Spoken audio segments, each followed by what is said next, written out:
Pa stvarno sam oduševljen, zvuk i izgled, sve mi se sviđa na ovom autu. A po zvuku bi rekao da ima preko 200 konja. Svakako.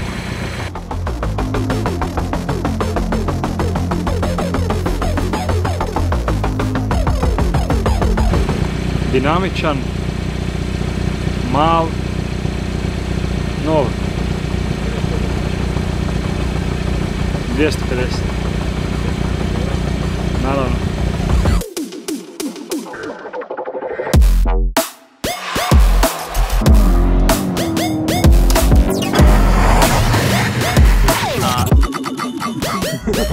Hvala potrebu.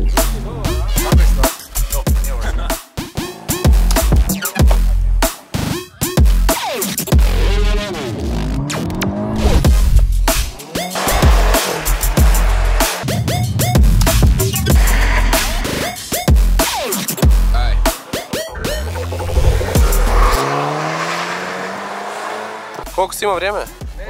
Koliko? 8? 8-2-8.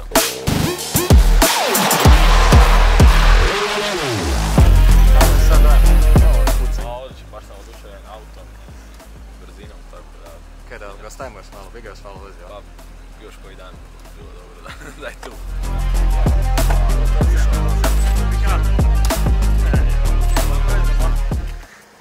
Brz, eksplozivan i zvuk dobar, ali to nisu 3 riječi. Ja, dobro. Jel bi više još jedan put na vozici? Ne bi još jedan, još par puta.